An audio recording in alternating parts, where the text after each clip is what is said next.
ঠিক আছে তো? আমি বললাম হ্যাঁ বুদ্ধটা, আমি আর কি বলতে পারি। তো সেটা হচ্ছে যে আমার একটা সারা জীবনের একটা স্মৃতি, একটা কি বলবো যে আবেগও বটে, স্মরণীয় ঘটনাও বটে।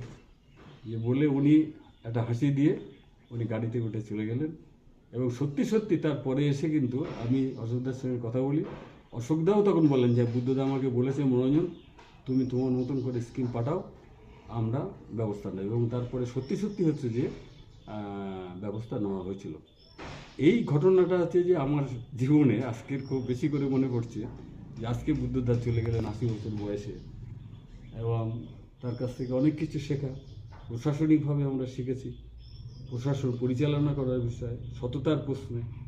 এবং এই যে যেহেতু যুব আন্দোলনের সঙ্গে বেশি করে আমি যুক্ত ছিলাম, যুব আন্দোলনের মূল কর্মী ছিলাম আমি, উনি একটা কথা খুব বলতেন, আমাদেরকে বোঝাতেন যে কৃষকের ছেলে কৃষক হবে, ক্ষেতমজুরের ছেলে ক্ষেতমজুর হবে, হকারের ছেলে হকার হবে, ঠেলাওয়ালার ছেলে ঠেলাওয়ালাই হবে। এ কোথায় ঠিক হয়েছে? আমরা এত স্কুল করেছি, এত কলেজ করেছি, এত বিশ্ববিদ্যালয় করেছি, তাহলে সেই সমস্ত স্কুল কলেজ বিশ্ববিদ্যালয়ে যে সমস্ত কৃষকের ছেলে মেয়ে পড়ছে, ক্ষেতমজুরের ছেলে মেয়ে পড়ছে, তারা কোথায় যাবে? এদের তো একটা স্বপ্ন আছে, যে স্বপ্ন দেখানোর দায়িত্ব আমাদের। আমরা কমিউনিস্ট, আমরা বামপন্থী, এবং সেই স্বপ্ন বাস্তবায়িত করতে হবে।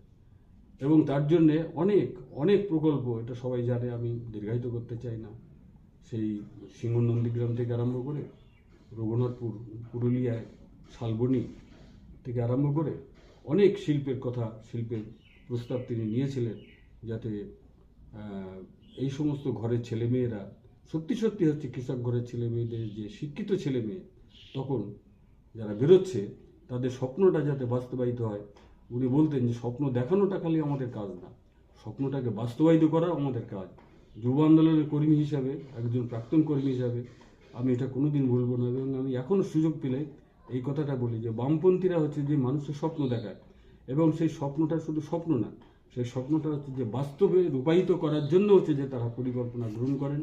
এবং বুদ্ধদেব ভট্টাচার্য হচ্ছে তার মধ্যে অন্যতম একজন নেতৃত্ব, যে তিনি এই স্বপ্নকে বাস্তবায়িত করার জন্য অনেক অনেক প্রকল্প নিয়েছিলেন, কিন্তু উনি সেটা মানে কি বলবো, খুব ট্র্যাজেডি এই, তাকে করতে দেওয়া হয়নি, করতে দেওয়া